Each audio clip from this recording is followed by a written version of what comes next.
Halo semuanya, perkenalkan nama saya Clara Florencia dari Hospitality and Tourism tahun 2024 di Universitas Pradita. Di sini saya akan memenuhi tugas mata kuliah Pancasila yang dibimbing oleh Pak Alfi. Di sini saya akan membacakan sebuah buku yang berjudul Sok Hogi atau Catatan Seorang Demonstran. Di sini saya akan membacakan di bagian yang kelima, yaitu yang berjudul dengan Catatan Seorang Demonstran, mulai dari halaman yang 159.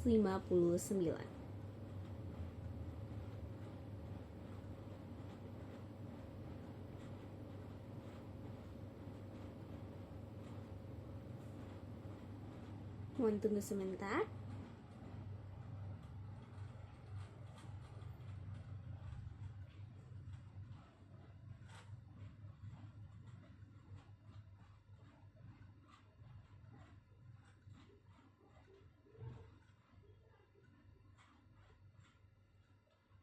Baiklah, masuk ke bagian yang kelima. Catatan seorang demonstran. Hari-hari menjelang taufan di dunia mahasiswa. Hari itu, hari Jumat tanggal 7 Januari 1966. Aku tiba di Fakultas Sastra kira-kira jam 11.30 dengan mengendarai jeep dari Dr. Nugroho Norosusanto. Ketika aku tiba di ruang senat, terlihat suasana resah. Beberapa kelompok mahasiswa sedang asik berbicara secara serius tetapi panas tentang kenaikan harga bus Rp200 menjadi Rp1.000. Suasana seperti ini sudah lama kuduga. Jadi, tidaklah terlalu mengejutkan bagiku. Beberapa hari yang lalu, Ismit datang ke rumahku dan ia bercerita tentang kegelisahan yang terjadi dalam dunia mahasiswa. Khususnya, pembicaraan-pembicaraan terakhir tentang situasi kami atau Kesatuan Aksi Mahasiswa Indonesia. Menurut Ismit, mahasiswa-mahasiswa sekarang sudah tidak tahan lagi untuk hidup karena harga-harga yang melambung setinggi langit.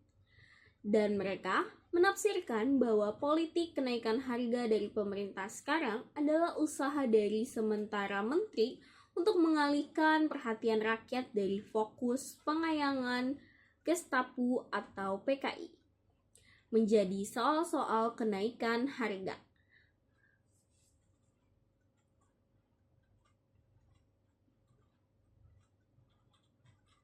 Ke isu ekonomi. Beberapa waktu yang lalu, mereka menemukan Kaskodam Kolwirono untuk membicarakan hal ini. Demikian cerita Ismi. Mereka atau para mahasiswa kami merencanakan untuk mengadakan aksi-aksi massa dengan menduduki pompa-pompa bensin dan melarang pengendara-pengendara mobil membeli bensin. Di samping itu, ada beberapa puluhan mahasiswa yang merencanakan rebahan di jalan kereta api agar lalu lintas kereta api juga macet. Mereka sekarang punya idealisme yang cukup besar dan rela berkorban. Demikian Ismit. Tetapi ketika Witono memberitahukan rencana ini, ia marah. Kalian gila, justru inilah yang dikehendaki oleh PKI dan golongan-golongan pelintat-pelintut. Kalau kalian melakukan ini, maka fokus perhatian rakyat akan pindah dan soal pengayangan PKI hanya akan menjadi soal kedua, mungkin ketiga ataupun keempat. Witono meminta agar soal-soal ini jangan dilakukan. Ia hanya setuju bila soal-soal ekonomi dicantumkan dalam resolusi dan kemudian mahasiswa-mahasiswa mengirimkan delegasi untuk membicarakan soal ini secara serius dengan pembesar-pembesar yang berkepentingan. Ya, ini berat sekali, kata Ismit. Dalam obrolan ini, aku katakan bahwa aku tak setuju dengan pendapat Witono. Dia memang orang yang baik. Aku pernah ngobrol-ngobrol dengannya ketika ia menjadi Danrem 2 tahun yang lalu. Menurut pendapatku, pengayangan PKI harus identik dengan perbaikan ekonomi. Kalau rakyat Indonesia terlalu melarat, maka secara natural mereka akan bergerak sendiri. Dan kalau ini terjadi, maka akan terjadi chaos. Lebih baik kalau mahasiswa yang bergerak, kataku. Memang, karena disiplin kita bersedia untuk menderita. Tetapi, to the last point, apakah ABRI akan memihak rakyat yang menderita dan bersedia menunjukkan ujung byword-nya pada koruptor? Dan kalau perlu, dengan pemerintah korup ini, kataku. Aku lihat Ismit terdiam, dan suasana pembicaraan agak sombre lebih-lebih jam sudah menunjukkan pukul 12 malam. Kemudian, tanpa menyebut nama Ismit, Jumat pagi itu aku membicarakan soal ini dengan Nugroho. Ternyata, dia pun menghadapi soal yang sama. Hari Rabu, datang seorang anak Mahajaya dari Fakultas Teknik dan menyatakan pada Nugroho bahwa ia didatangi oleh anak buahnya yang menuntut agar ia melakukan sesuatu untuk bergerak. Dia, atau mahasiswa tadi, bingung. Nugroho mencegah Mahajaya tadi dengan alasan seperti Wirono dan menyatakan bahwa seorang pemimpin adalah orang yang mengarahkan anak buahnya, bukan seorang yang menjadi budak anak buahnya. Dan besoknya, Nugroho berbicara tentang soal yang sama di hadapan para pemimpin senat-senat UI. Sulit, kata Nugroho. Dan kalau memang perlu, lebih baik UI ditutup dahulu selama 1 tahun. Memang efek ini jelek, tetapi bagaimana mahasiswa-mahasiswa tidak mampu membayar bus? Dan mungkin reaksi ini merupakan syok pertama saja. Aku terdiam. Dan pembicaraan ini terjadi ketika aku semobil dengan Nugroho ke SAP untuk kuliah. Melihat suasana resah ini, kemudian secara tidak resmi aku mengadakan briefing dengan mahasiswa-mahasiswa sastra yang ada di sana. Aku menceritakan semuanya. Tadi hanya nama-nama tidak kusebutkan dan di sana sini aku potong karena soal-soal intern dan security. Antara lain, dalam briefing tadi hadir anak Prijono. Setelah briefing, aku usulkan agar mahasiswa-mahasiswa sastra mengadakan protes ke pemerintah dengan berjalan kaki antara Jalan Salemba sampai Rawamangun untuk menarik perhatian umum dan sebagai pernyataan solidaritas terhadap mereka yang tak mampu membayar bus. Pokoknya, aksi ini aku rujukan untuk memboikot kendaraan umum. Usulku ternyata diterima oleh kawan secara antusias sekali. Apakah semangat Torean dan Gandhi telah masuk ke sastra? Dari sana aku pergi ke rumah Nugroho bersama Herman O. Lantang, Ketua Umum Senat. Di sana aku membicarakan lagi seluruh persoalan-persoalan tadi. Nugroho setuju sekali dengan rencana mahasiswa sastra. Lalu kami ngobrol-ngobrol tentang demonstrasi. Aku banyak tahu tentang biografi Nugroho dari kawan-kawannya. Nugroho adalah seorang yang sabar, tetapi pada tahun 1958, ia pernah menjadi pemimpin demonstran ke kedutaan Prancis untuk memprotes perang kolonial di Aljazair. Terbawa oleh emosi, Nugroho kemudian menjadi beringas, dan sambil teriak-teriak, "Vive Algeri!" ia banting mesin tulis. Seseorang yang begitu sabar seperti Nugroho juga terbawa oleh suasana emosi. Dan setiap kali saya melihat foto saya dalam demonstrasi itu, saya ingat kembali bahwa orang itu sulit sekali untuk mengendalikan dirinya. Aku kira peristiwa ini merupakan sesuatu yang membuat Nugroho embrace. Herman termangu mendengar ini.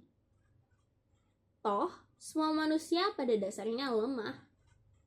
Ketika aku dan Herman kembali ke ruang senat, rupa-rupanya sudah ada persoalan lain yang cukup memusingkan kepala. Beberapa jam yang lalu, Senat menerima surat dari Profesor Prijono, Menko Pendidikan dan Kebudayaan yang pada pokoknya meminta agar Fakultas Sastra mengirimkan 20 orang mahasiswa untuk nonton wayang di istana semalam suntuk. Cara memintanya sangat menyinggung perasaan, seolah-olah sastra adalah tempat suplai wanita untuk konsumsi istana. Tidak seorang mahasiswa pun yang diundang. Herman rupa-rupanya sangat tersinggung dengan cara ini. Dia katakan padaku bahwa apapun yang terjadi, dia tidak akan menggunakan wewenangnya untuk memenuhi permintaan ini, walaupun apa yang terjadi.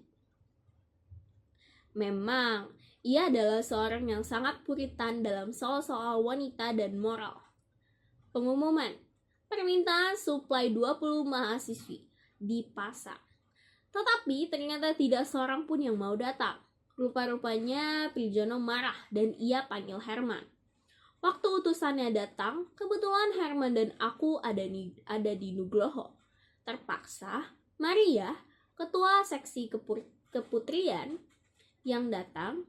Di sana dia dimaki-maki Prijono dan dikata-katai bahwa Maria tidak mengerti Pancasila. Ini adalah permintaan Bapak, kata Prijono marah-marah. Syukurlah Maria diam saja, dan ia hanya menjelaskan bahwa tidak ada wanita yang mau hadir karena sekarang bulan puasa dan permintaan terlalu cepat, sehingga tidak sempat meminta izin orang tuanya. Ketika aku sampai di ruang senat, Maria menceritakan semuanya ini. Di dalam ruangan itu ada kira-kira 10 orang. Kami, para mahasiswa sastra, rata-rata marah dan muak, sedih, dan kecewa melihat cara-cara pelacuran ini. Tentu saja tidak ada yang mau nonton wayang, merupakan bukti bahwa moral mahasiswa kita tinggi. Siapa yang mau jadi pelacur istana? Jadi gundik Soekarno? Jadi istri harem istana? Kata salah seorang yang hadir. Sulit cari wanita 20 orang. Mari kasih gue duit. 30 bisa gue supply. Keramat Tunggak masih berdiri, dasar moral bejat. Ya, itu adalah suara-suara yang selalu kita dengar tentang kedengilan dan hidup percabulan di istana. Aku pernah 3 kali menemui Bung Karno dan berdiskusi dengannya. Dan aku muak melihat pembantu-pembantunya yang menjilat-jilat. Aku seorang mahasiswa yang tidak menjilat-jilat, sedangkan kolonel-kolonel, menteri-menteri menjilat. Aku juga melihat sekretaris pribadinya yang berkebaya ketat dengan buah dadah yang menggiurkan. Terus terang saja aku melirik padanya. Padahal dalam soal-soal seperti ini, aku biasanya acuh dan acuh. Acuh tak acuh. Memang dia cantik, tetapi aku dapat membayangkan betapa kotornya hidup kelaminan di sini. Setiap aku keluar dari istana, aku sedih dan kecewa. Sedangkan biasanya orang lain bangga jika bisa berjabatan tangan dengan Bung Karno. Hari Sabtu esoknya adalah hari yang penting pula dalam hidupku. Hari itu aku diadili oleh LPKD atau Lembaga Pembinaan Kesatuan Bangsa.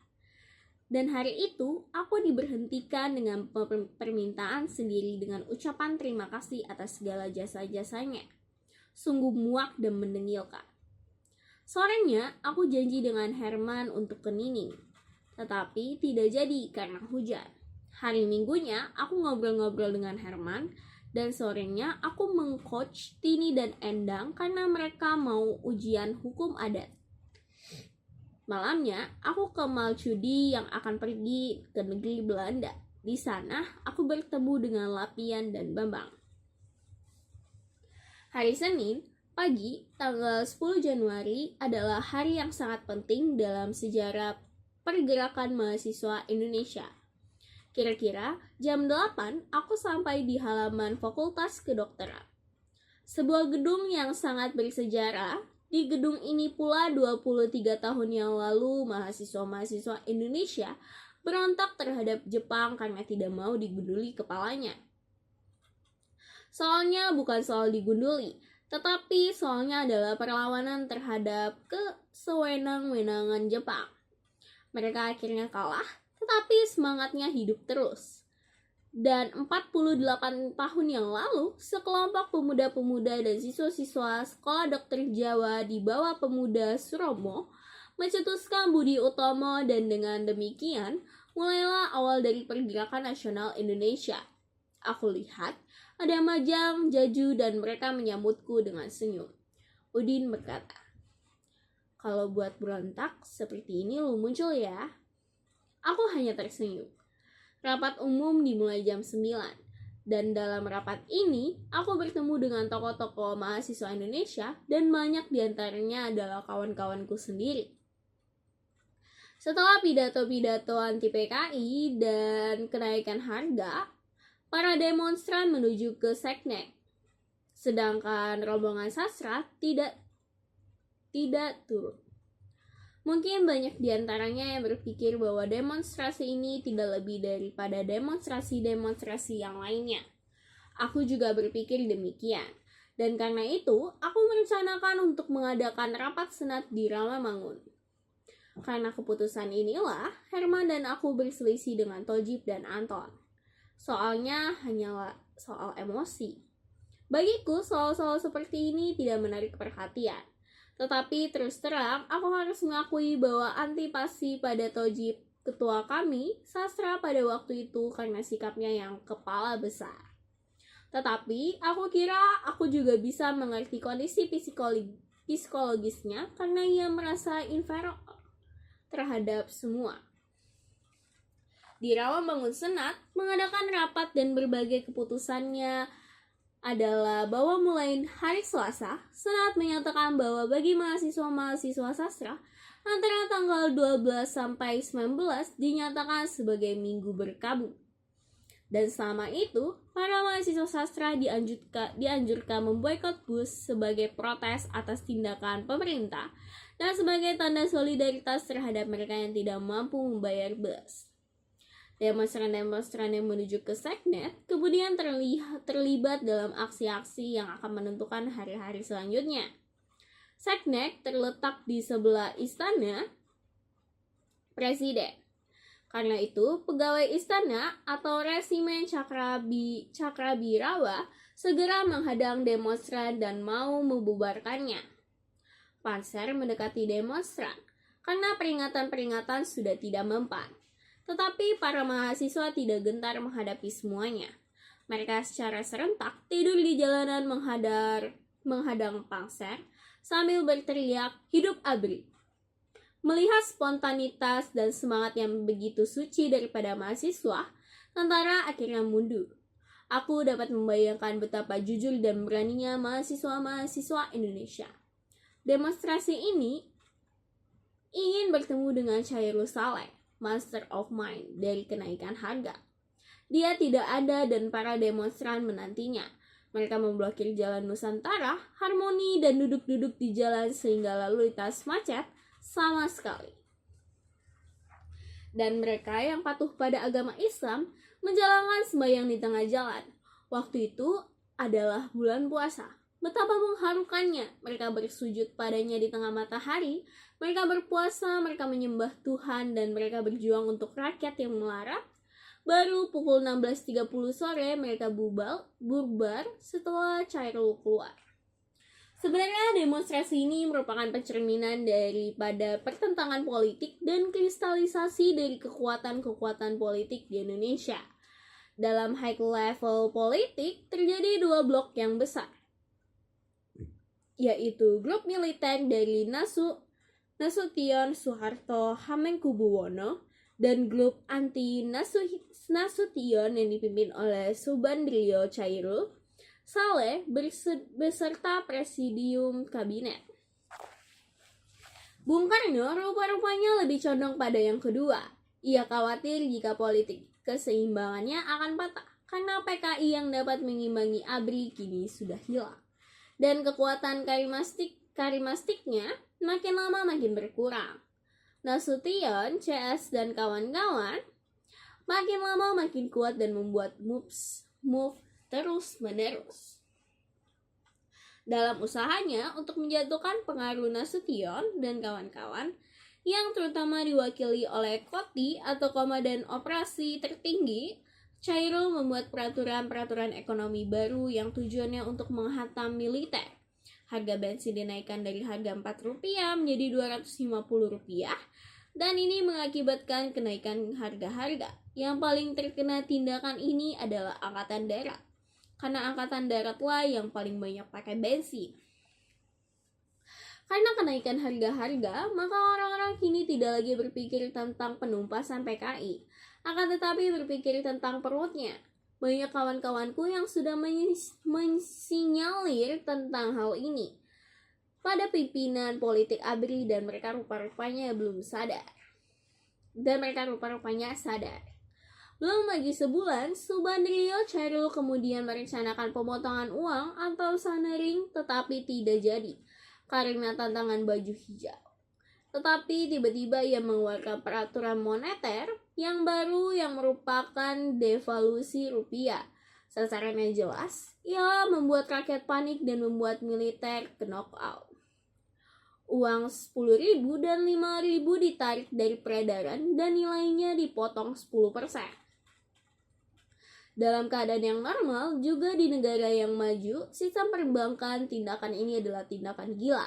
Uang 10.000 bukan lagi menjadi uang besar di Indonesia.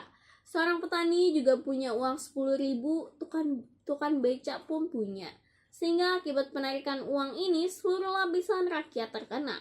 Ini akan menimbulkan panik di kota-kota dan barang-barang akan diserbu. Padahal kita semua tahu barang-barang tidak ada. Juga kalaupun ada, dalam waktu seminggu tidak mungkin menyalurkannya. Akibatnya panik terjadi.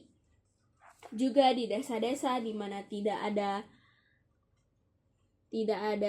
hilang, hal ini terasa.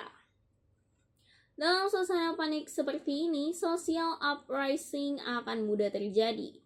Keadaan ini akan menjepit ABRI, tidak bertindak berarti menimbulkan chaos. Jika bertindak, ABRI akan dimusuhi rakyat. This is a trouble for any army, kata seorang sarjana yang menjadi penasehat Koti dalam salah sebuah laporannya. Dan tindakan busuk dari Chairul yang lainnya ialah ia mulai mengeluarkan uang besar, sehingga secara spontan harga-harga naik, semuanya sistem Rp1. Benar-benar suatu tindakan yang licik. Sudah lama aku menduga bahwa pada akhirnya di Jakarta akan meletus chaos. Dan dalam situasi ini, PKI yang untung. Syukurlah dalam saat-saat yang kritis ini, mahasiswa bergerak. Mungkin mereka tidak sadar, tetapi dengan tindakan ini, mereka mendahului atau mengambil alih pimpinan perjuangan. Jika bukan mahasiswa pemuda, misalnya, aku tak dapat membayangkan keadaannya. Hari Selasa Long March, Salemba Rawamangun dimulai. Pesertanya kira-kira 50 orang, dan diantaranya terdapat Profesor Dr. Sujipto. Aku datang terlambat 5 menit, tetapi aku masih dapat menyusulnya. Berhasil, kataku. Dalam hati, rakyat memperhatikan kami dan dengan demikian rakyat juga tahu bahwa manusia tidak hidup dalam menara gading seperti yang diduga orang. Aku adalah arsitek dari Long March ini. Tujuanku sebenarnya tidak banyak. Aku ingin agar mahasiswa-mahasiswa ini menyadari bahwa mereka adalah be happy select few yang dapat kuliah, dan karena itu mereka harus juga menyadari dan melibatkan diri dalam perjuangan bangsanya. Dengan Long March ini, moga-moga mereka sadar bahwa soal tarif bukanlah semata-mata soal relief income, akan tetapi merupakan suatu aspek kecil saja daripada seluruh perjuangan rakyat. Dan kepada rakyat, aku ingin tunjukkan bahwa mereka dapat mengharapkan perbaikan-perbaikan dari keadaan dan dengan menyatukan diri di bawah pimpinan patriot-patriot universitas. Selama kami berjalan, lalu lintas agak macet, karena memang sengaja dihalangi di dekat Jakarta Bypass. Aku bertemu dengan mahasiswa-mahasiswa kaya yang naik mobil. Kami memintanya agar dia mau solidar dengan kawan-kawannya, tetapi dia jalan terus. Benar-benar waktu itu aku marah. Aku berteriak agak histeris barangkali. Kau solidar saja tidak mau. Nanti kalau bensin turun, kau juga ikut maju. Awas lu. Akhirnya dia balik. Di Fakultas Sastra segera diadakan rapat lengkap mahasiswa-mahasiswa sastra. Di sana, aku jelaskan sekali lagi tentang situasi terakhir dan rencana-rencana senam. Tojib juga berpidato secara sloganitis. Herman kelihatannya sangat muak terhadap Tojib. Dengan susah payah aku berusaha agar Senat dan kami jangan timbul timbul clash. Pulangnya, Long March diikuti oleh kira-kira 200 mahasiswa. Dan perhatian rakyat lebih hebat lagi. Ternyata di Salemba sedang terjadi huru-hara. Semua mobil-mobil di stop sehingga lalu lintas macet. Mereka menulisi mobil-mobil dengan slogan, "Dekat jauh 200, turunkan harga bensin, DPR Baji, ritual menteri-menteri goblok, Chairul menteri goblok, dan lain-lainnya." Dalam suasana panas inilah mahasiswa-mahasiswa sastra tiba di Salemba. Barisan segera bubar. Aku mencari ketua DMUI, saudara Soeharto.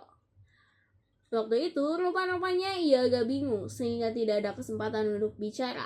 Terpaksa setelah duduk-duduk sebentar, aku kemudian ngobrol-ngobrol dengan kawan-kawan lainnya. Di sana aku bertemu dengan Xia Bingheng dan padanya aku ceritakan affairku dengan LPKB dan mengapa pada akhirnya aku keluar. Dan dengan tidak disangka-sangka, aku bertemu dengan Boy Lee. Segera kita membuat janji untuk bertemu Herman jam 3, karena jam 2 ada rapat-rapat di MUI. Aku pulang dengan membonceng Tan Hongki. Di Harmoni, aku ditahan anak-anak psikologi, tetapi akhirnya bebas setelah mereka tahu aku siapa. Ternyata anak-anak psikologi membuat aksi sendiri dari Jalan Diponegoro. Beberapa belas mahasiswa psikologi pergi ke arah Hotel Indonesia atau HI sambil menyetop kendaraan dan mencoret-coretnya. Nyanyi-nyanyian perjuangan segera dilahirkan. Tek-tek-tek, ada menteri tukang ngobek. Blok, goblok, goblok, kita nganyang menteri goblok.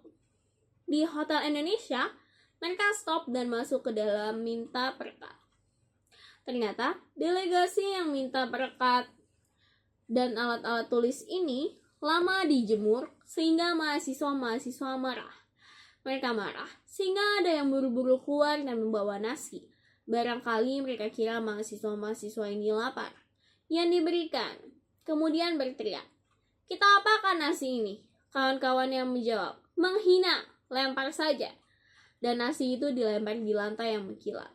Direksi rupa-rupanya terkejut melihat kegilaan mahasiswa. Buru-buru ia perintahkan agar kami diberikan lem, tetapi anak-anak menolak. Karena lemnya lem borjus dan gak bisa dikobok. Tetapi direksi suruh masak kanji seember. Baru setelah itu mahasiswa-mahasiswa puas dengan kertas beberapa rim, kanji seember dan spidol sekapal.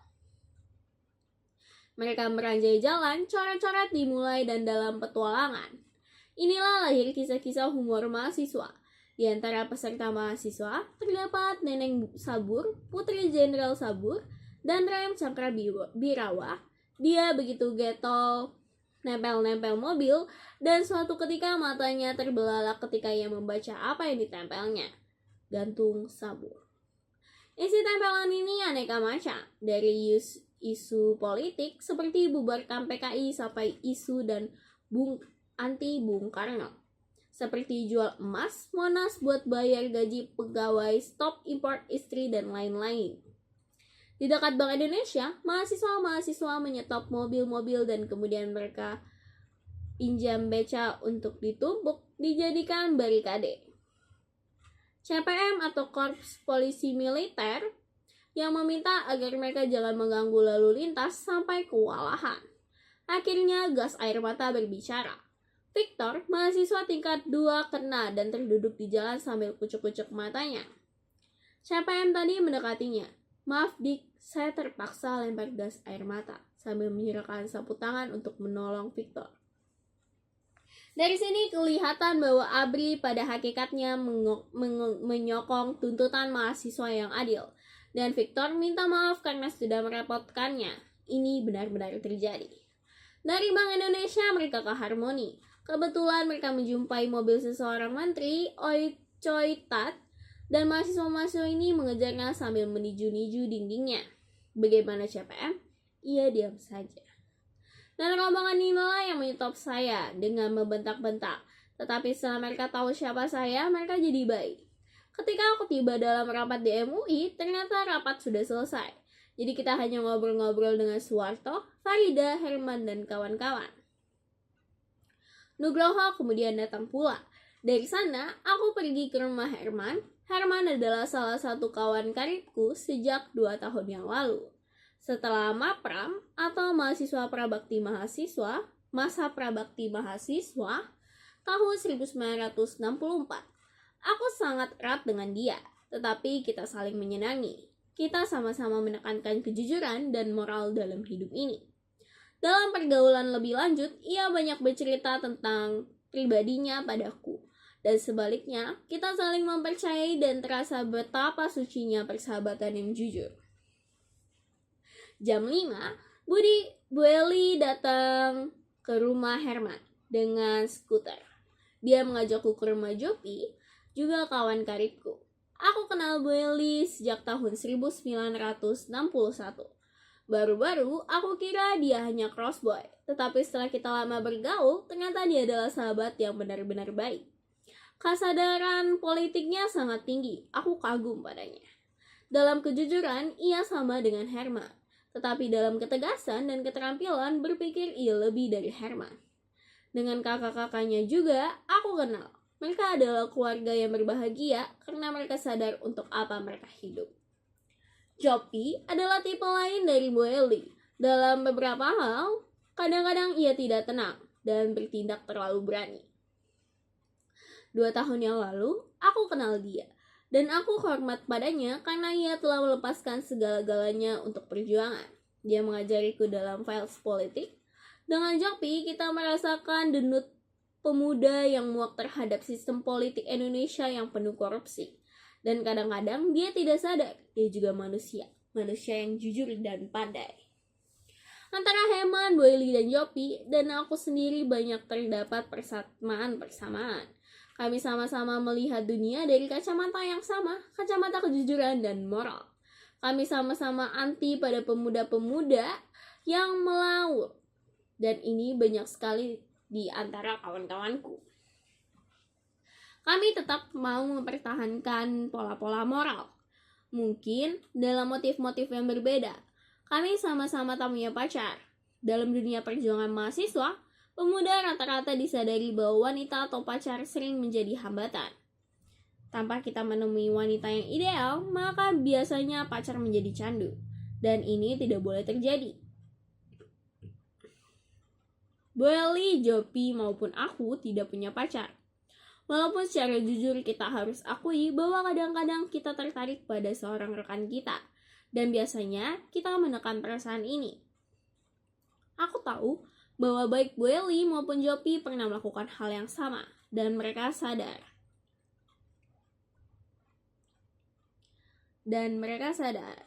Lebih itak life.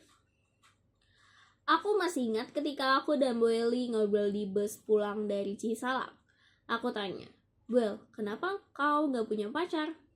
"Dilarang dokter," katanya sambil senyum. Kami sama-sama tahu siapa dokter itu. Dia adalah perjuangan kami. Dengan Jopi juga aku pernah berdialog yang sama di Kebayoran.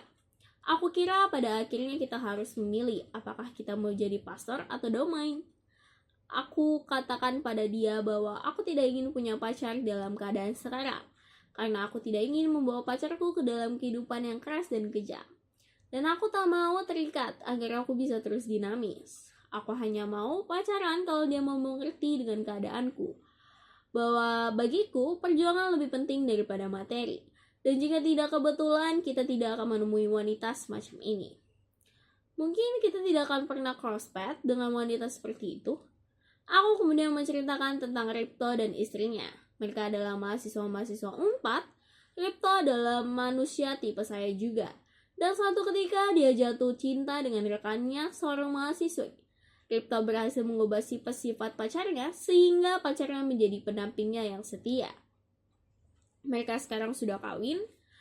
Pernah aku ketuk kamar tidurnya mereka jam 12 malam karena ada suatu hal. Dan istrinya tidak marah. Karena suaminya ditangkap karena soal-soal rusuh di kalangan mahasiswa, istrinya tidak mengeluh dan tetap tenang. Secara kelakar pernah aku katakan padanya bahwa aku iri padanya dan senang sekali kalau bisa dapat istri seperti istrinya. Dan ia hanya senyum saja. Jopi terdiam. Mungkin dia lagi bad mood. In B mood. Kira-kira pukul 17.30 aku dan Boyli pergi ke Kebayoran. Karena waktu masih sore, aku ajak Boyli ke rumah Nini, seorang kawan karibku. Nining adalah seorang wanita yang sangat ramah. Dia banyak sekali membantu perjuangan senat sastra. Aku tahu ia sejak 1963, tetapi kita tidak pernah erat. Bahkan samanya saja aku tidak tahu. Aku kenal dia sebagai jenderal. Baru pada Mapram 1964 aku mulai kenal Nining. Dan kami sama-sama menyenangi bekerja dalam satu tim. Biasanya setelah Mapram, hubungan kami hapus lagi dalam kesibukan yang macam-macam. Baru pada Mapram 1965, hubungan Nining dan aku lebih erat. Waktu itu, aku dan Udin diganyang habis-habisan oleh GMNI karena kesalahan dari Udin, seorang rekan karibku. Akhirnya GMNI berhasil mendepak Udin dan aku sendiri. Nining yang tidak tahu situasi pernah memberikan angin pada GMNI sehingga proses kejatuhan Udin dipertegas. Rupa-rupanya ia sadar setelah melihat Udin diritul dari panitia Mapram karena tekanan emosi atau sense of guilt. Ia menangis bersama Titi. Waktu itu aku terharu sekali. Aku tidak pernah sangka bahwa Nining dan Titi benar-benar dan jujur terhadap persahabatan yang mesra dengan Udin dan aku. Sejak itu hubungan kami erat sekali. Dalam soal demonstrasi, Nining sangat memberikan banyak adil. Welly juga sangat terkesan dengan keramahan Nining. Dari Nining, aku pergi ke rumah Jopi untuk mendapatkan gambaran situasi politik umum agar rencana-rencana perjuangan mahasiswa dapat segaris dengan perkembangan umum. Setelah ngobrol-ngobrol, akhirnya kami pulang. Pukul 11 malam, Welly datang lagi ke rumahku untuk mencari perkembangan terakhir. Kita berdua pergi ke kami pusat. Ketua umumnya adalah sahabat karibku. Gagal. Setelah muter-muter mencari tokoh-tokoh mahasiswa, akhirnya aku datang di rumah Herman menjelang jam 12 malam. Dia sudah lelap tidur. Aku bangunkan dan minta menginap di rumahnya. Malam itu aku lelah sekali. Besok adalah hari Rabu, tanggal 12 Januari. Aku tidur dengan tanda tanya tanpa tahu apa yang akan terjadi. Tetapi segera aku jatuh pulas karena lelah dan istirahat adalah perlu. Pagi-pagi pukul 6 aku bangun. Pukul 6:30 aku bertemu dengan Sarlito, sekretaris DMUI. Dari dialah aku tahu perkembangan terakhir. Menurut dia, kami akan mengadakan show of force ke DPR GR. Sedangkan DMUI belum menyetujuinya. Waktu itu aku benar-benar merasa mendongkol masakan dalam saat-saat seperti ini. Kita masih bisa membedakan antara kami yang ekstra dan DMUI yang intra. Dalam saat-saat seperti ini, tidak ada intra dan ekstra. Yang ada adalah perjuangan bersama untuk rakyat dan tanah air. Pukul 8:30 kira-kira 10.000 mahasiswa meninggalkan Salemba 6 untuk menuju DPR GR di Senayan. Waktu itu suasana sangat panas. Mahasiswa-mahasiswa berteriak-teriak, "Bubarkan PKI, ganyang Menteri Pelintat Pelintut, turunkan harga bensin," dan lagu Menteri Tolol dan Ngobek terdengar berulang. Fakultas Sastra Psikologi yang join dalam barisannya mendapat tempat di belakang, tetapi suasana tetap panas. Di dekat bioskop, Megaria, sebuah mobil yang melawan ketika mau ditempeli, hampir-hampir saja dibakar oleh demonstran. Aku berusaha untuk memanaskan suasana dengan yel-yel. Di depan rumah Prijono, Jalan Diponegoro 33, aku teriak-teriak bersama kawan-kawan sastra. Ganyang Menteri Pelintat Pelintut. Rupanya ia merasa juga, karena senyumnya kelihatan kecut ketika ia melambaikan tangan. Dan aku tahu bahwa dalam barisanku ada putrinya, Nani, tetapi peduli setan dengan Prijono yang oportunis ini. Dekat rumah Ruslan, Abdul Ghani yayelnya berubah, hidup Pak Ruslan. Rupa-rupanya ia mendapat nama baik dalam dunia mahasiswa. Tetapi aku juga tahu keoportunisan orang-orang seperti Ruslan, ia dahulu pengikut Syed Zahir.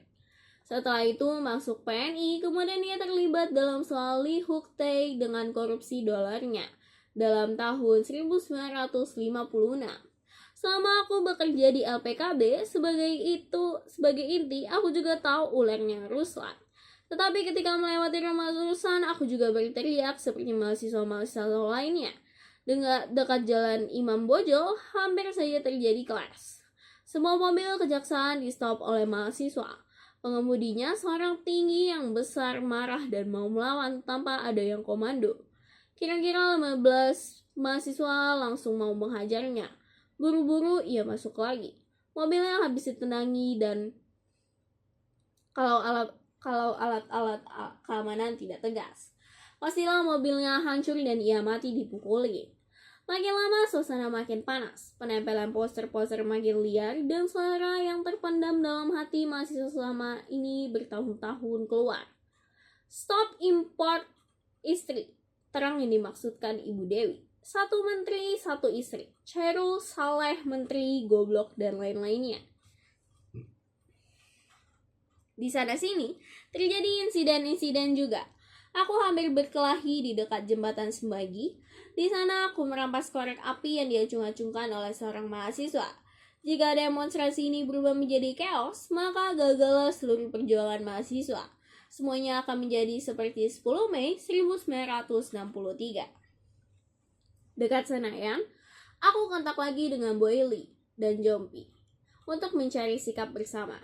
Kita bertiga setuju bahwa pada pokoknya usaha-usaha untuk mengubah demonstrasi ini menjadi demonstrasi liar, chaos harus dicegah. Kita juga sudah mensinyalir adanya mahasiswa-mahasiswa murba dari Gema 45 atau Antek Chairul Saleh yang mau mengarahkan demonstrasi ini menjadi rasialisme. Soeharto juga dengan tegas telah menyatakan hal ini. Akan tetapi jika sekiranya usaha-usaha kita gagal, maka kita harus segera mengambil inisiatif untuk bertindak. Boy Lee dengan GMKI-nya, Jopi dengan ASMI-nya, dan aku dengan kontak-kontak personku. Waktu itu kita menduga bahwa besar sekali kemungkinan akan adanya penghancuran gedung DPR GR.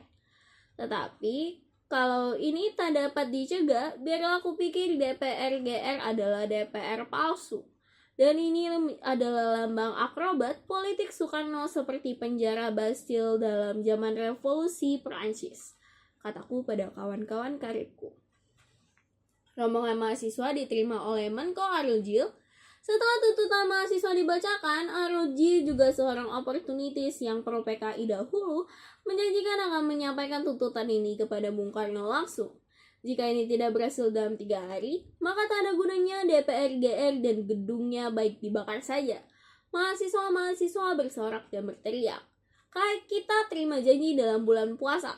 Waktu itu aku berpendapat bahwa mungkin mahasiswa akan membakar gedung ini jika tuntutannya tidak berhasil dalam 3 hari lagi. Saudara-saudara, marilah kita beristirahat dalam gedung DPR GR, karena ini adalah gedung rakyat juga. Ratusan mahasiswa masuk dan duduk dalam gedung yang mewah ini. Mahasiswa-mahasiswa yang lelah, tapi matanya bersinar, pakaiannya kotor dan dekil, tapi hatinya bersih. Di sana-sini aku lihat mahasiswa menulis di tembok DPR GR, rakyat melarat, menteri-menteri foya-foya di HI, menteri jangan nyabu melulu, bubarkan PKI, dan tulisan-tulisan lainnya seperti di atas. Memang tulisan-tulisan ini kotor. Akan tetapi, inilah suara hati rakyat Indonesia yang sudah melihat akrobat-akrobat politik dan slogan-slogan kosong. Inilah suasana rakyat, tegas, kasar, jelas tapi jujur. Setelah istirahat setengah jam, rombongan pulang dengan mencegat bus dan truk-truk yang lewat. Jopi dengan gayanya sendiri mencegat bus dan mikrobus. Kita minta agar mikrobus mau mengantarkan kita ke Salemba, tetapi supirnya menolak. Apakah saudara bangsa Indonesia? Tanya Jopi. Ya. Apakah saudara setuju jika harga beras turun? Ya. Apakah saudara setuju jika harga bensin turun? Ya. Nah, kalau begitu, antarkan kami ke Salemba, karena kami sedang berjuang untuk itu. Pertanyaan ini mengingatkan aku pada pertanyaan seorang partisan Norwegia yang luka dan dikejar-kejar tentara Nazi. Dia juga menyetop truk kayu dan bertanya apakah sang supir seorang patriot Norwegia dan setuju akan kemerdekaan tanah airnya. Setelah sang supir menjawabnya, maka patriot tadi menggunakan mobilnya untuk lari. Supir yang ditanya Jopi akhirnya meminta agar hal ini ditanyakan dulu pada punya yang kebetulan yang ada di belakang. Majikannya rupa-rupanya keberatan dan mencoba menggerakkan mahasiswa. Waktu itu semuanya putri kecuali Jopi. Aku sendiri dan Mamat. Baiklah, kita akan ke Kostrad dahulu, katanya menggetak. Jawaban ini benar-benar memarahkan Jopi. Ayo kita ke Kostrad. Lu kira gue takut? Sial lu, gak lihat perjuangan mahasiswa. Aku juga marah. Jopi yang tidak sabar itu sudah mau memukulnya. Tetapi putri-putri berhasil mencegahnya. Kira-kira jam 1 rombongan sampai ke Salemba kembali. Rupa-rupanya perselisihan antara Prijono dan Senat ada ekornya dalam rombongan ini. Ketika lewat dekat rumah Prinjono, anak-anak teriak Prinjono bakal Germo istana. Padahal putrinya Nani ada di dalam truk itu juga. Dan berita itu pasti sampai ke telinga Prinjono. Tetapi ini adalah cetusan hati mahasiswa sastra. Lebih baik Prinjono tahu bahwa mahasiswa-mahasiswanya muak dengan caranya. Pukul 2, mahasiswa-mahasiswa sudah sepi di Salemba. Hanya ada kira-kira 10 mahasiswa yang sudah keletihan tidur-tiduran di halaman Salemba 6. Mereka bercerita tentang pengalaman tadi siang, penuh dengan segi-segi yang manusiawi, penuh ketegangan dan kepahlawanan. Jopi cerita bagaimana ia menyetop mobil mewah sambil ditempeli plakat-plakat. Dia tanya dengan ramah, pemilik seorang wanita kaya setengah umur, Tante Sukarno Bovet, dan wanita tua itu takut setengah mati. Menjawab gemetar, tidak nak, ibu tidak pernah ke puncak. Bener deh. Jopi tertawa-tawa sambil makan soto. Kita juga cerita yang lain-lainnya. Jalanan sudah sepi dan mahasiswa yang kecapean akhirnya pada pulang. Kantong kosong, badan lelah dan bau keringat, muka hitam dan dekil. Tetapi mereka tetap semangat. Tomorrow is another day, the day of struggle for a better life. Malam itu aku tidur di rumah. Pagi-pagi sekali, aku membuat sebuah ulasan untuk harian Kompas. Dalam ulasan itu aku katakan bahwa perjuangan mahasiswa sekarang bukanlah sekedar perjuangan menurunkan harga bensin, akan tetapi merupakan perjuangan untuk menegakkan keadilan dan kejujuran. Dan jika mereka mundur dalam pergulatan sekarang, maka mereka akan kalah untuk selama-lamanya. Rakyat yang sudah mempercayakan dirinya pada mahasiswa akan kecewa. Dan para mahasiswa-mahasiswa UI akan dimasukkan dalam daftar hitam menteri-menteri goblok. Dalam hal ini, aku bandingkan perjuangan Nanyang University dalam merawan regime feudal Abdul Rahman. Semua alumnus Nanyang kecuali pengkhianat ditekan oleh Tengku. Dan hal ini juga terjadi bila mahasiswa-mahasiswa UI menghentikan perjuangannya. Ulasan ini pendek, tetapi jelas. Di samping itu, aku membuat sebuah karya future ringan tentang demonstrasi-demonstrasi ini. Sayang keduanya ditolak oleh Kompas. Jacob ternyata terlalu ragu-ragu dalam membela perjuangan mahasiswa. Sedangkan Aojong dan anggota redaksi yang lain setuju, tetapi aku tidak menyalahkan Jacob. Karena biar bagaimanapun dari orang seperti Jacob yang sangat hati-hati, tidak dapat diharapkan sikap nekat seperti aku. Acara hari Kamis adalah acara bersepeda. Fakultas Sastra Psikologi pergi bersepeda untuk memacetkan lalu lintas. Tujuan pertama adalah Senen. Di sini hampir saja terjadi kelas ketika seorang mahasiswa meminta sebuah peluit dari sebuah toko Tionghoa dan ditolak. Aku datang dan segera aku bayar Rp5 untuk mengganti peluit tadi. Orang Tionghoa itu gila rupa-rupanya. Dalam situasi seperti ini, dia tidak mau mengerti emosi mahasiswa dan diminta sebuah peluit saja seharga Rp5 tidak diberikan. Padahal salah tindak saja berarti rasialisme. Memang aku kadang-kadang benci pada golongan Tionghoa sebagai golongan pedagang, walaupun secara pribadi banyak kawan-kawan karibku dari golongan ini. Dari Senen, melalui Jalan Gunung Sahari, rombongan pergi ke Departemen Kejaksaan dekat lapangan Banteng. Ketika rombongan melalui RTM, aku teriak-teriak dan menteri goblok dan pelita-pelitut semoga rawanan jalan politik yang ada di sana mendengarnya. Dan tahu di luar dinding penjara pun manusia-manusia Indonesia tetap berjuang. Tujuan rombongan sesungguhnya adalah Departemen Kejaksaan. Rombongan ini datang memprotes Jaksa dan Sulaiman yang menyatakan bahwa demonstrasi-demonstrasi mahasiswa-mahasiswa adalah demonstrasi liar. Soeharto berpidato dan juga wakil dari Kamijaya isinya sebagaimana biasa anti PKI, anti kenaikan harga dan tuntutan rekuling kabinet dari menteri-menteri goblok. Gesrapus serta pelentat pelintut rombongannya berdiri di luar kejaksaan bernyanyi dan yel terus menerus. Win kawin kawin, ada menteri tukang kawin. Kadang-kadang terdengar suara Gani melengking tinggi berteriak, "Kita sudah bosan janji, minta bukti. 20 tahun kita makan janji, sekarang nasi." Kadang-kadang dalam suasana yang panas ini, aku merasa terharu melihat Gani dengan idealismenya.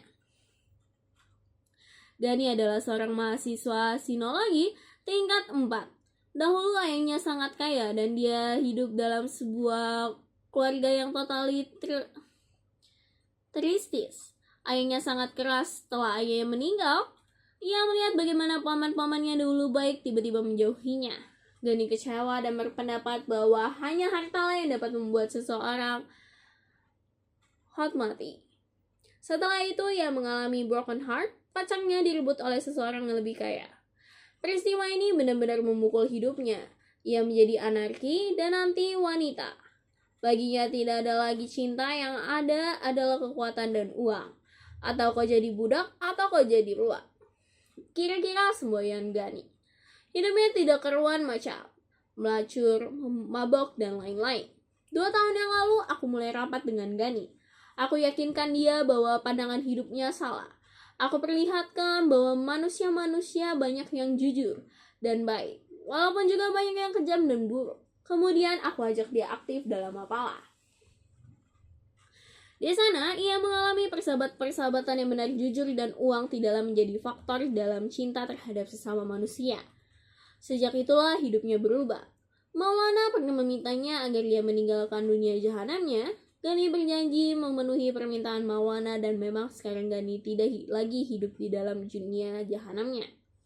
Sekarang aku lihat dia dengan bersemangat memimpin barisan mahasiswa dan tanpa memikirkan diri sendiri.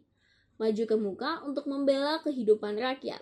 Ini adalah kemajuan yang besar sekali bagi Gani, bagi Mapala, dan bagi manusia umum lainnya. Dari Departemen Kejaksaan, rombongan dengan melewati Pasar Baru, sawah besar menuju ke Harmoni. Di Pasar Baru, jalan-jalan sepi. Mungkin mereka takut. Dan di sawah besar, aku bertemu dengan Anis Ibrahim, seorang kawanku yang sekarang sudah makmur. Karena campur tanganku, mobilnya tidak dicoret-coret. Di Harmoni, rombongan mampir di Wisma Nusantara untuk minum. Secara tegas aku katakan bahwa mahasiswa hanya boleh minum air ledeng, tak boleh lebih. Dari dapur, aku hanya mengambil sisa kopi. Semuanya adalah untuk mencegah kesan buruk bahwa kita para mahasiswa merampok minuman. Dan aku mau memperlihatkan pada karyawan-karyawan Wisma Nusantara bahwa di samping buaya-buaya dansa yang selalu menghaburkan uangnya di bar-bar, tetapi terdapat pula lapisan masyarakat mahasiswa yang idealis dan jujur. Aku kira mereka akan terkesan. Limun yang ditawarkan aku tolak. Kita hanya minum air kan, jawabku dengan tegas. Dari Harmoni ke Salemba adalah perjalanan yang ramai. Mobil di stop, dicoret-coret, ditempeli, dan lain-lain. Ketika melalui stop, aku mampir sebentar bersama Suwanto dan Nini untuk mencari Nugroho. Tetapi orangnya tidak ada. Hari itu aku hampir saja memukul seorang kaya yang sok. Aku stop dia dengan batu di tangan, aku tantang. Kalau kau berani melewati rombongan mahasiswa, kau dilempar dan kaca mobilmu. Rupa-rupanya dia agak ngeri dan tidak mencari perselisihan. Setelah itu, Salemba kawan-kawan tidak pulang. Aku tetapi datang ke perusahaan bengkel dasar motor untuk meminta kertas. Jopi kenal dengan Direktur Pak Yusuf dan aku kenal baik dengan Bips kakak Jopi. Aku kira Jopi ingin memperkenalkan mahasiswa-mahasiswa pada Pak Yusuf, bahwa dalam keadaan sekarang pun masih ada orang-orang yang idealis. Aku yakin Pak Yusuf terkesan melihat semangat dan sikap mahasiswa-mahasiswa ini. Dari daha motor, aku pergi ke Kompas untuk merilis berita demonstrasi-demonstrasi hari itu. Di sana aku masih sempat omong-omong dengan Ojong, Edward, dan wartawan lainnya. Kebanyakan dari masyarakat Jakarta ternyata menyokong demonstrasi-demonstrasi ini. Kata mereka, tidak semua beritaku dimuat tentang coret-coret sapi yang dilakukan olehku dan Jones perdamaian ditolak jaga. Hari Jumat pagi ketika aku sampai di Fakultas Psikologi, Boeli dan Joy P sudah menunggu. Mereka tanyakan padaku apakah benar bahwa rute demonstrasi hari ini diarahkan ke kota. Aku katakan mungkin, karena sejak kemarin suara-suara yang menyatakan demikian santer terdengar. Joy P kemudian mengajakku pergi sebentar ke dekat tempat tukang gado-gado yang sepi. Ia minta aku agar mencegah rute itu. Menurut info yang kita terima, waktu itu di kota Chinatown sudah menunggu orang-orang sewaan Chairul Saleh. Begitu rombongan mahasiswa memasuki gondok, begitu mereka mencetuskan realisme. Tokoh-tokoh Tionghoa di pintu kecil akan diserbu dan dalam keadaan ini mahasiswa yang disalahkan. Rasialisme akan timbul dan gagal seluruh perjuangan kita, kata Joy P. Soal ini aku bicarakan dengan Gafur, ketua kami UI. Akan tetapi ia tidak mau peduli, malah menganjurkan agar disiplin diperkeras. Gafur memberikan briefing kepada demonstran atau mahasiswa sastra psikologi dan menyatakan bahwa sasaran adalah Menteri Sujaidi yang berkantor di sebelah stasiun kota. Waktu itu, aku berpendapat bahwa tak ada gunanya lagi berbicara dengan Gafur. Segera aku telepon Sindunaja dan mereka meminta agar dia menghubungi Tono untuk tindakan-tindakan preventif Sindu. Segera melakukan hal ini dan juga menelpon Kodim Jakarta Utara untuk meminta penjagaan sekeras-kerasnya. Aku hanya berpesan agar demonstran dikawal dan jangan dihalangi. Jopi mengusulkan acara lain, yaitu menuju ke Menteri Gas dan Minyak Bumi, serta menuju ke Menteri Bank Sentral. Walaupun usulnya di luar rencana kami, tetapi karena pimpinan yang ada di tangan Herman dan aku sendiri, maka soal ini segera diterima. Demonstran bersepeda sampai ke Departemen Gas dan Minyak Bumi kira-kira jam 9. Mereka hanya berjumlah kira-kira waktu itu yang pegang megafon adalah aku sendiri. Lalu aku berpidato di hadapan kawan-kawanku tentang politik gila dari pemerintah. Aku jelaskan secara agitasi bahwa politik kenaikan harga bensin membuat harga-harga lain naik. Dan ini adalah tujuan dari PKI agar kita melupakan pengayangan PKI. Penjaga keamanan dari departemen ini menegurku dengan mengatakan bahwa aku melakukan agitasi. Dan memang kelihatannya suasana demonstrasi mulai panas. Mobil menteri ditempeli plakat-plakat dan tembok-tembok dicoret-coret. Setelah berdebar sebentar, akhirnya aku diizinkan masuk untuk mengurus soal pertemuan delegasi mahasiswa dan menteri. Pengantarku adalah seorang alumnus UI dari Biro Humas Departemen Minyak dan Gas Bumi. Karena itu, ia segera dapat mengerti tuntutan rekan-rekannya secara mater. Aku dipersilakan duduk di ruang tunggu yang mewah, dan dari ruangan ini sayup-sayup terdengar hiruk-pikuk suara-suara demonstran. Aku mulai khawatir, jangan-jangan mereka telah bertindak di luar batas, misalnya membakar mobil. Waktu itu, aku gelisah sekali. Untuklah tak lama kemudian aku berhasil menemui Jenderal Ibnu Surawo, dan delegasi yang terdiri dari 3 orang yang segera diterima. Antara lain, terdapat Sarlito dari Fakultas Psikologi. Secara singkat dan sopan aku katakan tentang maksud kedatangan kami dan meminta agar menteri mencabut peraturan harga bensin yang memberatkan rakyat. Dan agar dalam lingkungan departemennya, PKI ditindak dengan tegas. Menteri berjanji akan menyampaikan hal ini, tetapi menyatakan bahwa karena bukan dia satu-satunya orang yang menentukan, maka dia harus konsultasi dahulu. Dari luar, terdengar lengkingan suara Nining yang mengatasi nyanyian bersama. Menteri goblok, menteri goblok. Goblok apa sekarang? Goblok benar, goblok benar, goblok benar sekarang. Kelihatan wajah menteri marah, dan aku dapat mengerti karena sebagai menteri dan perwira tinggi, ia dimaki-maki di depan umum. Tetapi aku juga membenarkan tindakan mahasiswa. Ibnu Surono bukanlah menteri yang pandai dan katanya dia juga korup. Sebagai hadiah naik kelas, ia pernah memberikan tiket ke Hong Kong untuk jalan-jalan bagi putrinya. Terlalu. Kepada menteri, aku meminta agar dia mau keluar untuk menjawab tuntutan demonstran, tetapi dia menolak. Aku minta agar salah seorang pembantunya keluar, tetapi juga ditolaknya. Secara halus dia katakan bahwa ini adalah soal gengsi. Aku tidak mau memaksanya. Di luar kamar menteri, aku berunding sebentar dengan wakil-wakil lainnya. Aku usulkan agar penolakan menteri jangan diumumkan, karena ini dapat meledakkan suasana menjadi liar. Semua setuju. Di hadapan demonstran, aku beri pidato sebentar dan kemudian Herman mengerahkan para demonstran ke kantor Bank Indonesia untuk menemui Menteri Jusuf Mudadala. Menurut kawanku dari Koti, Jusuf adalah orang yang memberikan cash pada PKI bermiliar-miliar rupiah. Dia sebenarnya sudah akan ditangkap, tetapi dilindungi oleh presiden langsung. Dan dia bersama menteri. Suharjadi adalah konseptor kenaikan harga. Dia juga bekas anggota PKI yang masuk PNI. Tegasnya dia adalah menteri Gestapo, oportunis dan pelintat-pelintut. Jadi yang mahasiswa-mahasiswa yang tahu umumnya benci padanya. Ketika delegasi bertemu dengan menteri, anggota-anggota lainnya berbicara secara ngawur dan meloncat-meloncat.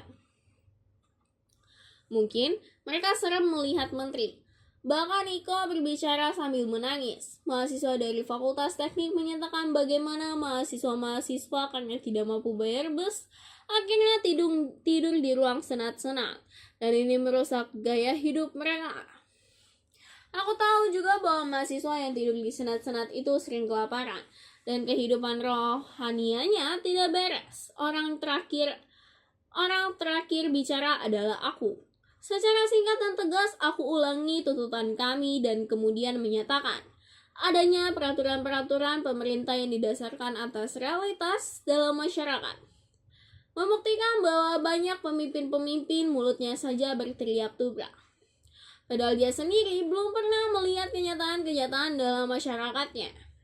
Aku minta agar Jusuf keluar dan ia jauh lebih berani dari Ibnu Surawa. Sebelum ia sampai, aku sudah berlari dahulu dan kepada kawan-kawanku kuperintahkan untuk teriak-teriak ganyang menteri Gestapo. Dan ini dilakukan dengan baik sehingga dia tidak bisa bicara. Sungguh kasihan melihat menteri dipermainkan oleh mahasiswa. Perjalanan selanjutnya adalah melalui Jalan Merdeka Barat. Tentara-tentara yang menjaga kira pada umumnya bersikap baik dan sulit sekali untuk marah. Di mana-mana kita berteriak hidup ABRI. Retno pernah mengganggu seorang tentara secara humoris sekali. Loh, Mas ABRI senyum-senyum saja, senyumnya manis deh, seperti gula yang sudah hilang dari pasaran. Dan tentara itu mau tidak mau tersenyum. Sungguh tepat ucapan Hank bahwa mahasiswa berhasil mengalahkan kekuatan dan uang dengan kejujuran dan humor. Ketika rombongan lewat dekat RRI, Cakrabira sudah siap dengan Tommy Gun di tangan. Seolah-olah mahasiswa-mahasiswa sastra psikologi adalah pasukan besar dan mau menyeburu istana. Di Harmoni, tiba-tiba rombongan berbelok ke kanan memasuki Jalan Nusantara. Aku melihat Jopi bersama Herman telah berhasil membelokkan demonstran dari tujuan semula ke kota dengan alasan hari sudah siang jam 12 dan kita masih mau ke Permina. Anak-anak ini telah berhasil menyelamatkan perjuangan mahasiswa Indonesia dari rasialisme yang sudah disediakan oleh gangster-gangster sewaan Chairul Saleh. Boyli juga berhasil menyelamatkan rombongan lainnya yang dalam rencana akan menduduki pompa bensin di stasiun kota. Ia mendekati Cosmas, ketua presidium kami, dan menjelaskan situasi. Cosmas, kau gila akan memimpin anak-anak ke sana, teriak Boyli. Cosmas mau mengerti dan mengalihkan sasaran ke Tanjung Priok, pusat bensin. Di sini mahasiswa-mahasiswa menganyang pompa bensin. Dan setelah aksi mereka selesai, mereka sudah lelah dan tanpa mereka sadar rencana ke kota telah digagalkan oleh mahasiswa-mahasiswa yang sadar. Menurut analisa kawan-kawanku, hari Jumat adalah hari sial bagi Chairul karena ia telah membayar orang-orang agar mereka menimbulkan rasialisme dan kemudian menyalahkan mahasiswa-mahasiswa. Secara moral, mahasiswa-mahasiswa akan kalah dan ABRI akan terpaksa bertindak keras terhadap mahasiswa. Besoknya ada sidang kabinet. Di sanalah akan ada manuver menjatuhkan pembela-pembela mahasiswa yang dalam dugaannya telah menimbulkan rasialisme, yaitu ABRI. Tetapi rencananya gagal karena sikap yang cepat dan tegas. Hari Sabtu pada tanggal 15 Januari ada sidang paripurna kabinet dengan dihadiri oleh wakil-wakil mahasiswa-mahasiswa dari kami, GMNI dan GMKI. Kesan pertamaku adalah bahwa ini tentu rencana presiden untuk memecah belah mahasiswa. Dalam sidang tentu, ia akan berkata, kalian mahasiswa kerjanya hanya berselisih saja. Antara kalian saja tidak bisa bersatu. Tetapi reaksi kami baik. Mereka membawa seluruh masa mahasiswa ke Bogor untuk mendengarkan hasil sidang itu. Suatu tindakan yang berani. Aku ikut rombongan sastra psikologi ke Bogor. Dan yang unik adalah bahwa kedua fakultas ini membawa sepedanya dan dimuati di atas truk. Karena soal-soal teknis rombongan baru dapat berangkat kira-kira jam 11 pagi. Suasana dalam perjalanan riang gembira. Dalam truk yang aku tumpangi berada Boyli Nining. Mereka rupa-rupanya cocok sekali dalam tim demonstrasi ini.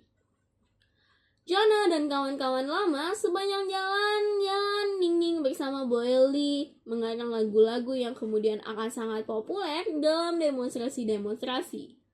Mahasiswa bersatu singkirkan Menteri Gestapo. Mahasiswa satu cita Pancasila pasti jaya.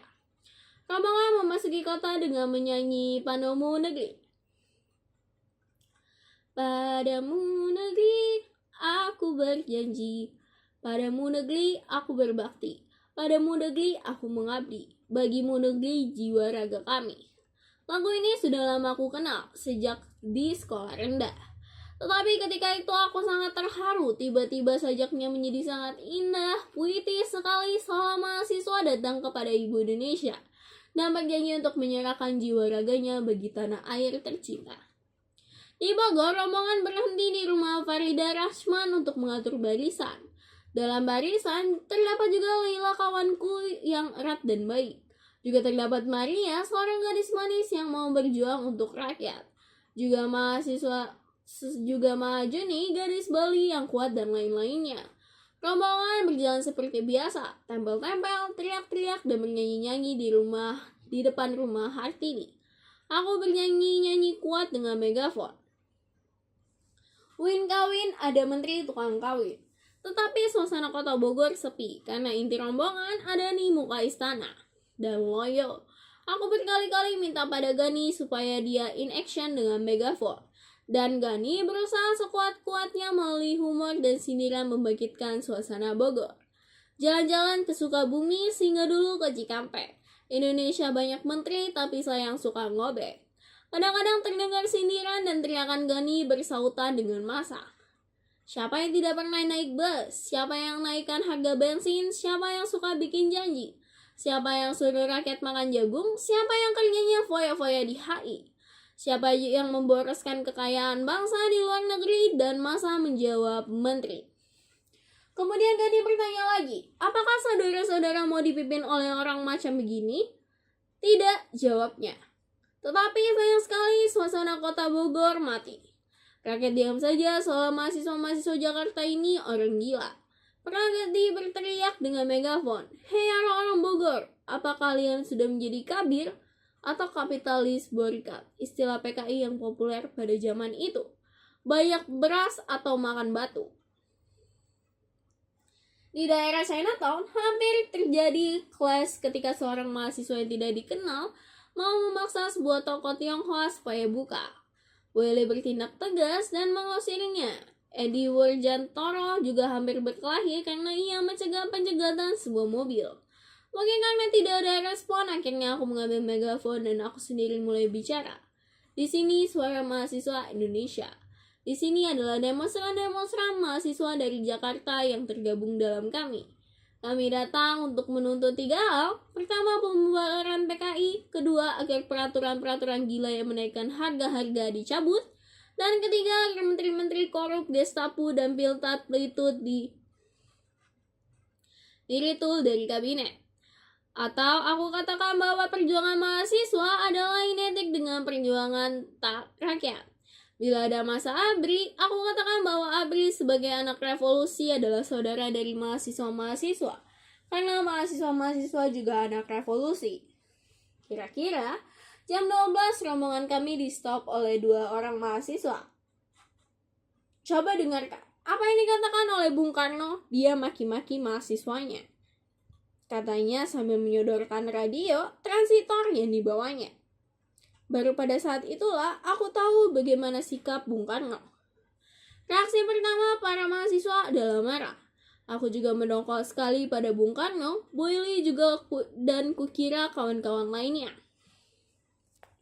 Mulai saat itu, lah emosi berbicara.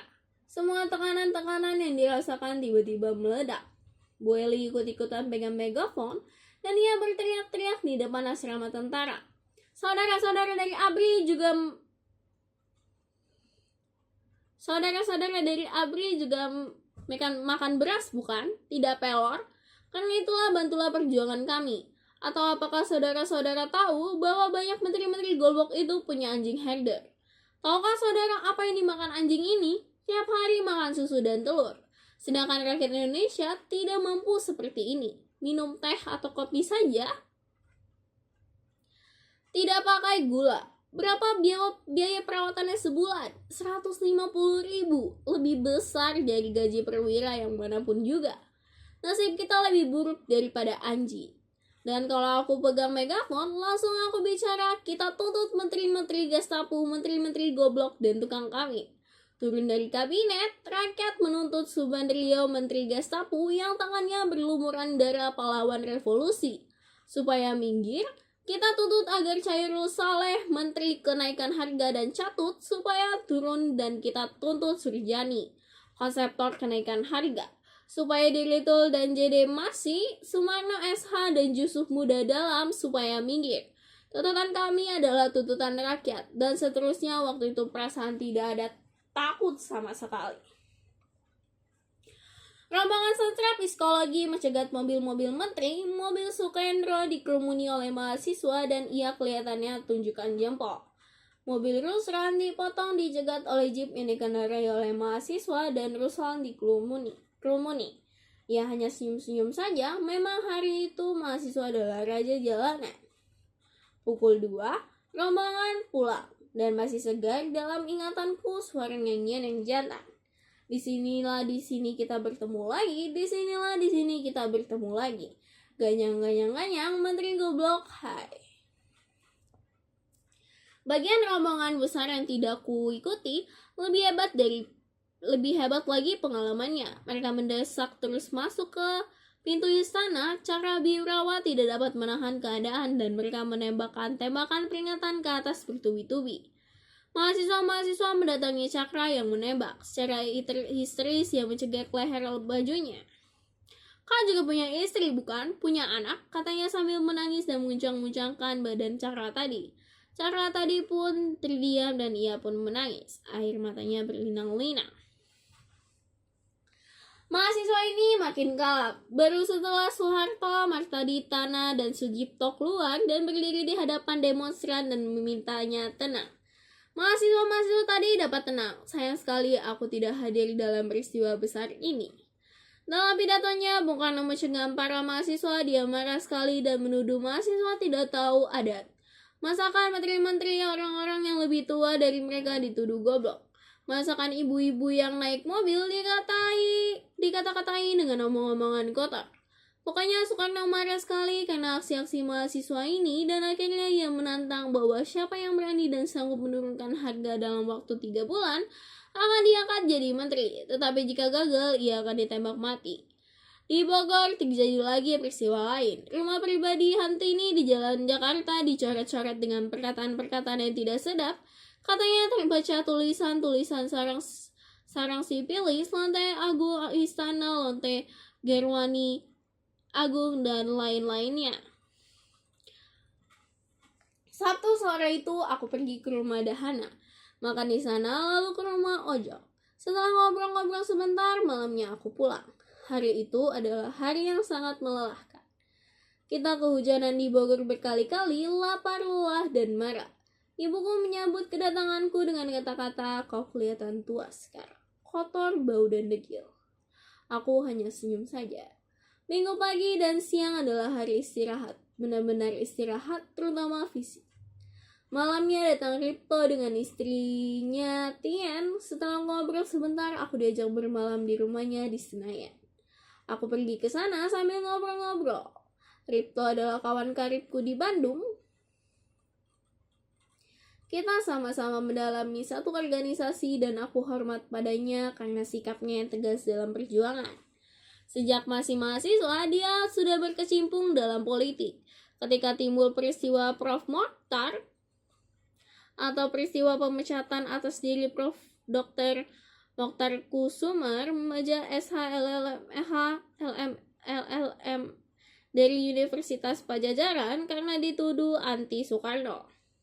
Dia aktif membelanya dan setelah Mokhtar dia pun jatuh dari Senat dan Dewan Mahasiswa ketika terjadi peristiwa 10 Mei 1963. Ditangkap dan ditahan bersama-sama ratusan mahasiswa lainnya. Dalam saat-saat sulit inilah aku kenal dia.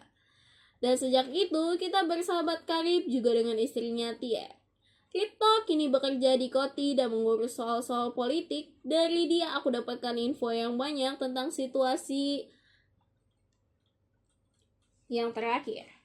Bagaimana tentang barisan Soekarno, bagaimana Bung Karno menerima delegasi mahasiswa tandingan dari ASU Germindo atau Ali Surachman Gerakan Mahasiswa Nasional Indonesia. Dan bagaimana dua organisasi ini bernyanyi untuk membela Bung Karno sampai mati. Dan itulah pilihan kami, kata mereka. Bung Karno menerimanya. Malam itu pun aku tidur di Senayan setelah ngobrol-ngobrol sampai larut malam. Hari Minggu itu terjadi peristiwa-peristiwa yang penting. Dalam pidato hari Sabtunya, Bung Karno secara tegas mensinyalir bahwa ada usaha-usaha untuk mencokelnya dari kepemimpinannya selaku PBR atau pemimpin besar revolusi. Dan kemudian ia serukan kepada bangsa Indonesia yang setia padanya untuk berdiri di belakangnya, menyusun barisan dan nunggu komandan. Ini adalah move politik. Dan segera Sumbarino mengambil inisiatif. Malam Senin ia akan mengadakan pidato radio, mengecam para mahasiswa dan menganjurkan pendirian barisan Soekarno setelah ada sign dari Bandrio.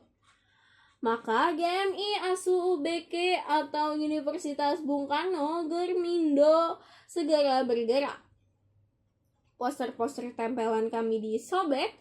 Mereka tempel poster-poster hidup Bung Karno dan secara inisiatif mau mengesankan bahwa kami adalah anti Bung Karno, kanan ditunggangi nekolim atau nekolonialisme dan imperialisme dan lain-lain. Dari Ripto aku mendengar kabar bahwa telah disediakan uang sebanyak 100 juta rupiah baru untuk mencegah demonstran-demonstran dan mendirikan barisan Soekarno. Malam itu kami mengadakan rapat, suasananya tegang dan tandanya. Karena dengan pidato presiden, maka jelaslah bahwa kini mahasiswa berhadapan dengan presiden, Kepala Rada Jaya atau penguasa pelaksana Dwi Kora daerah Jakarta Raya.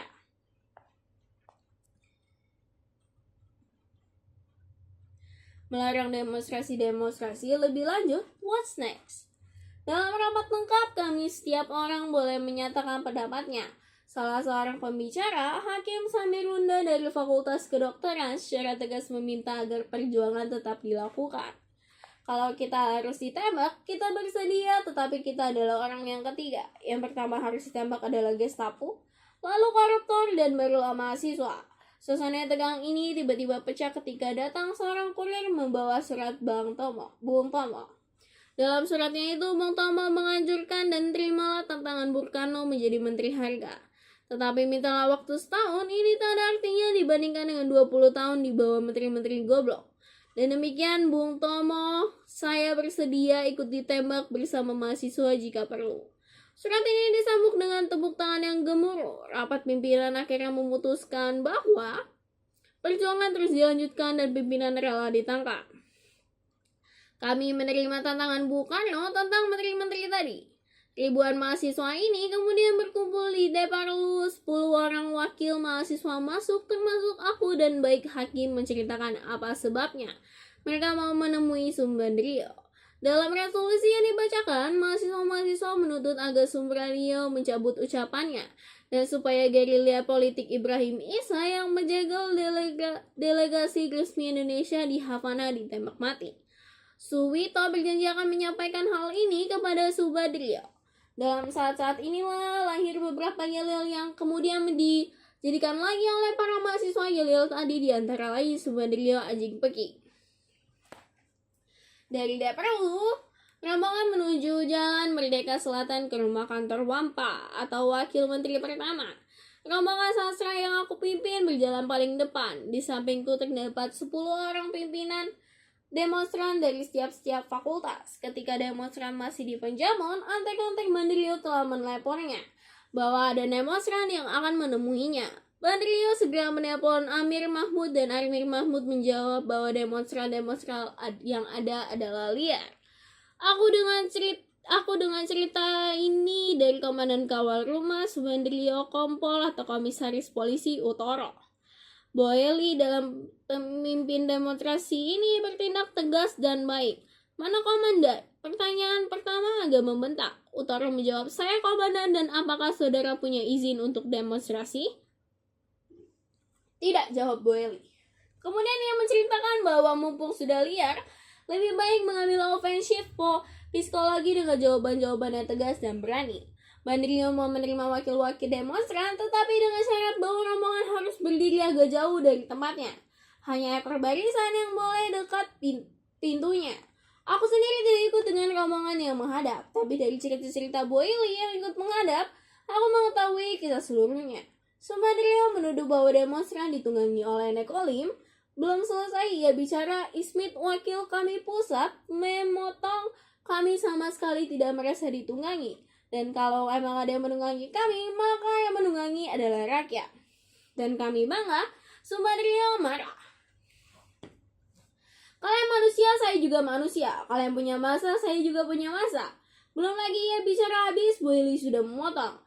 Jadi dengan demikian, Bapak ingin mengadu masa Bapak dengan kami? Apakah ini bukannya politik pecah belah? Dialog yang panas ini terganggu dengan datangnya instruksi PPL Rada yang memerintahkan agar demonstrasi bubar. Nah, kata Bandrio, kalian bubar saja. Tetapi delegasi ini bandel dan tak peduli dengan instruksi PPL Rada. Akhirnya Bandrio ditantang keluar oleh delegasi Ismit, Hakim, Boyeli, dan Slamet.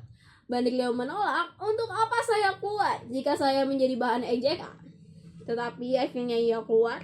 Dalam hal ini Bandrio memang berani. Secara singkat dan jelas, ia katakan bahwa bukannya untuk merendahkan demonstrasi mahasiswa, ia hanya meminta kewaspadaan mahasiswa agar mereka jangan ditunggangi oleh siapapun juga. Setelah demonstrasi akan pulang, seorang perwira meminta agar 4 orang penanggung jawab demonstran datang ke Garnison untuk berdiskusi. Kita semua tahu bahwa mereka akan ditahan. Semuanya menolak dengan alasan jika para demonstran tidak melihat pimpinan pulang maka mereka akan mengamuk. Alasan ini diterima dan pimpinan berjanji akan datang 1 jam lagi. Dari Subandrio, aku dan Boyeli naik becak ke rumah kakaknya. Dan Boyeli makan sedikit. Rupanya insting laparnya ikut berbicara menjelang penangkapannya. Dari sana kita menuju ke rumah Boyeli, barang-barang yang tak perlu selama demonstrasi banyak terdapat siaran-siaran gelap anti Bandroi. Dan untuk mencegah hal-hal ini yang tidak diinginkan, Boyeli membuang sembarangan ini, disingkirkan lalu kita ke Salemba. Kawan-kawanku ini pergi ke Garnison untuk tidak kembali lagi. Sementara itu, di Istana Negara terjadi pula hal yang penting. Wakil-wakil mahasiswa dimaki-maki Bung Karno selama setengah jam. Mana PMKRI? Katanya kau tahu apa yang dilakukan oleh mahasiswa-mahasiswa di rumah Ibu Hartini. Kau tahu rumah Ibu Hartini dicoret-coret, lonte agung, gerwani agung, dan lain-lainnya. Kau tahu apa artinya lonte? Hartini adalah istriku, dan aku adalah bapakmu, dan juga dia adalah ibumu. Ini kan yang dilakukan seorang anak terhadap ibunya. Rupanya Bung Karno marah sekali. Ini kan yang diajarkan Yesus pada kalian. Mana HMI? Apakah ini ajaran Nabi Muhammad? Wakil PKMRI menjelaskan bahwa memang benar yang dicoret-coret itu adalah anak yang memakai baret PMKRI. Tetapi mereka juga adalah pemuda rakyat. PMKRI menyilahkan agar Pepelrada yang menangkap mereka dikonfrontir. Bung Karno terdiam. Kemudian ia tanya, mana dari keturunan Tionghoa? Dan Kiawen dari PMKRI maju. Golonganmu juga susah diutus, ikut-ikut demonstrasi dengan celana wol, lalu stop mobil dan coret-coret rakyat lapar. Ini menimbulkan iri dari golongan Indonesia asli dan menimbulkan rasialisme. Kenapa kalian demonstrasi? Tanya Bung Karno marah. Soeharto, Ketua DUM UI, menjawab bahwa mahasiswa-mahasiswa sudah tidak bisa hidup lagi. Bayangkan Pak, mahasiswa sastra yang tinggal di Kebayoran harus mengeluarkan uang paling sedikit 4.000 untuk kuliah. Sebulan sudah 100.000. Bilang kalau lapor-lapor ada hal-hal ini, katanya sambil marah-marah dan teriak-teriak.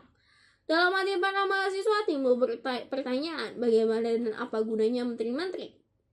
Bung Karno juga menuduh mahasiswa gontok-gontokan. Ini dibantah pula oleh Soeharto yang gontok-gontokan adalah GMNI ASU dan OSA USEP, atau OSA Maliki USEP Prandu Wijaya. Ternyata Bung Karno tidak pernah tahunya ada pepecahan GMI dan Formanheim kecuali PMI. Soalnya PPMI, Perserikatan Perhimpunan Mahasiswa Indonesia, juga tidak diketahuinya. Dari sini kelihatan bagaimana Bung Karno dikelilingi oleh menteri-menteri Dorna atau menteri-menteri yang dituduh memfitnah seperti tokoh Dorna dalam kisah pewayangan, yang hanya memberi laporan-laporan yang bagus saja, dan demikian Bung Karno dipisahkan dari realitas. Aku yakin bahwa Bung Karno adalah manusia yang baik dan tragis hidupnya. Mungkin ia pernah membuat kesalahan-kesalahan politik yang besar, akan tetapi salah satu sebabnya adalah pembantu-pembantunya sendiri. Resimen Cakrabirawa membuat jaring-jaring birokratis yang sulit ditembus, sehingga hanya klik-klik tertentu saja yang dapat masuk ke istana. Bung Karno seolah dijadikan tawanan dalam sangkar emas tanpa koneksi. Jangan harap dapat menjumpai beliau. Dalam suasana seperti ini, ada pun otak yang secara sistematis berusaha mendekandasikannya. Ia terus menerus disuplai dengan wanita-wanita cantik yang lihai. Wartini muncul siapa yang mempertemukannya dan membuat Bung Karno dihancurkan. Sejak itu wanita-wanita cantik keluar masuk istana. Dewi Wage, Aristi, Sanggar Dewi, dan lain-lainnya. Seolah-olah Bung Karno mau dialihkan hidupnya dari instan yang cinta tanah air menjadi kaisar-kaisar yang mempunyai harem.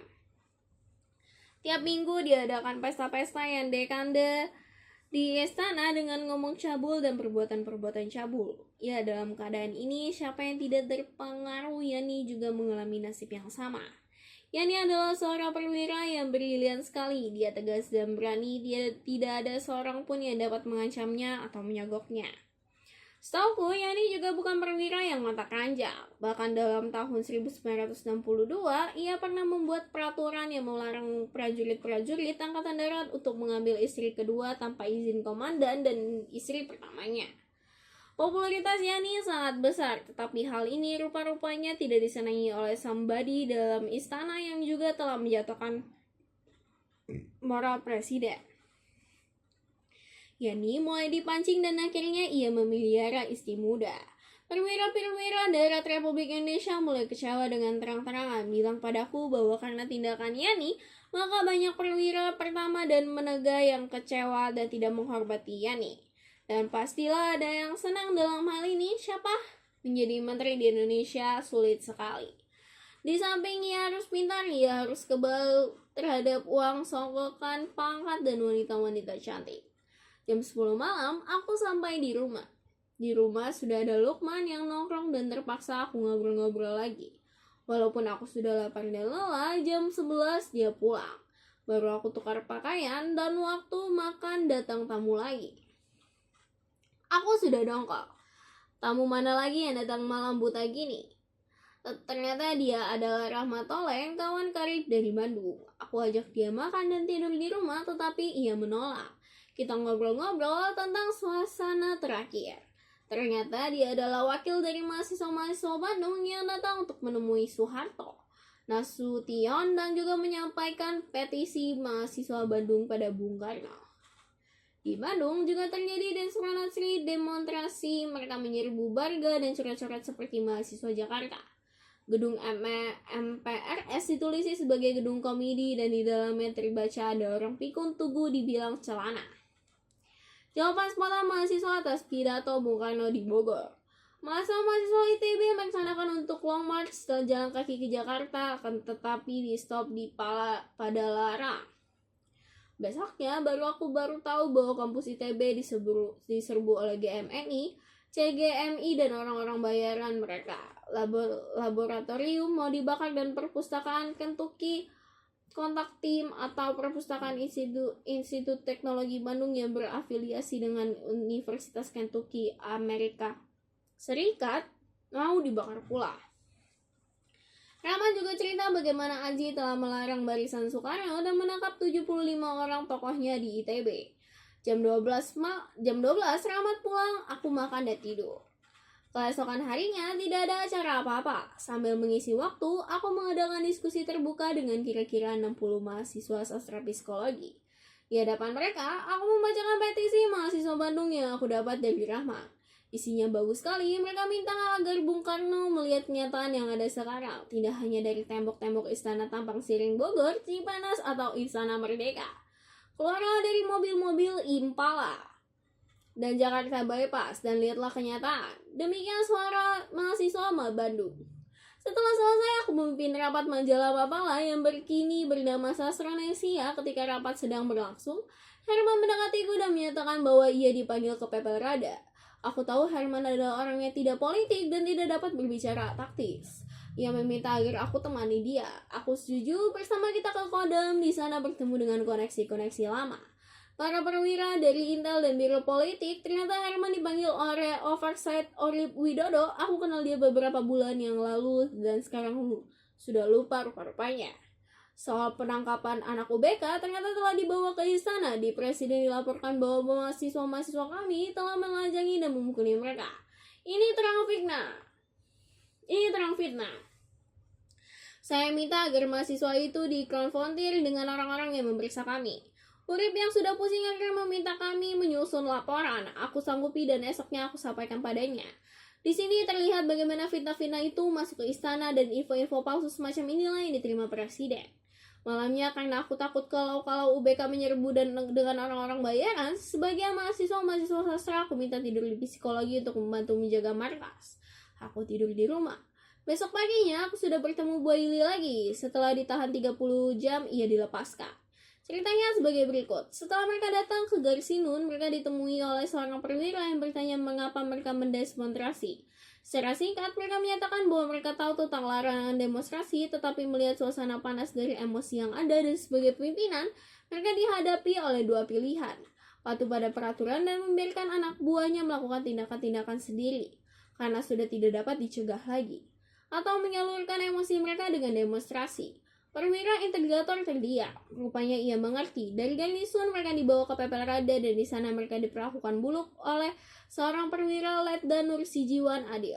Aku tahu tentang perwira Intel ini dari Lukman. Ia memang perwira bodoh, korup serta malas. Di sana Bu Eli dipukul, hakim mau melawan tetapi dicegah oleh Bu Eli. Menurut Bu Eli, jika ia melawan dan dapat bagaimana nasib anggota kami lainnya yang akan datang sesudah mereka. Jam 12 malam mereka dimasukkan ke dalam tahanan. Sebelum sersan yang membawa mereka memberitahukan bahwa mereka akan disatukan dengan tahanan Gestapo dan mahasiswa-mahasiswa, dan kami di sini terlihat betapa cerobohnya kerja Intel Koda. Ketika mereka sampai penghuni-penghuninya sudah tidur. Saat mereka sampai, penghuni-penghuninya sudah tidur. Seorang tawanan yang terbangun bertanya dan Harisan Soekarno. Mereka mengiyakan. Aneh dan lucu, tapi untuk keselamatan. Dalam tahanan ini, mereka tidur terus dan sekali-sekali berdiskusi. Karena tahanan yang datang bersama Bu Eli adalah mahasiswa-mahasiswa HMI. Bu Eli, walaupun seorang Kristen, ikut berpuasa. Puasa ini tanpa sahur dan buka, menimbulkan simpati hakim. Dari diskusi-diskusi ini, terlihat betapa hebatnya HMI telah merembes ke dalam kami dengan jaringan-jaringan keamanan. Acara hari Kamis tanggal 20 adalah mengapur kota Jakarta. Hari itu hanya ada kira-kira 300 mahasiswa yang hadir di Salemba. Mungkin mereka lelah dan istirahat di rumah. Aku juga tidak mau pergi, tetapi tiba-tiba aku ingat Herman tidak ada yang mendampingi. Segera aku menyusul dengan becak ke depan istana. Karena sebelum Ogapur mereka mendengarkan pengumuman penting dari Bung Karno, ketika aku sampai Bung Karno sudah selesai berpidato. Isinya sama sekali mengecewakan, PKI tidak bubar, kabinet tidak bufel, dan harga-harga tetap naik. Rombongan kami bubar dan berjalan menuju ke dalam truk masing-masing. Di sisi kanan dan kiri depan dan belakang terdapat buru-buru Marhainis dan GMNI ASU.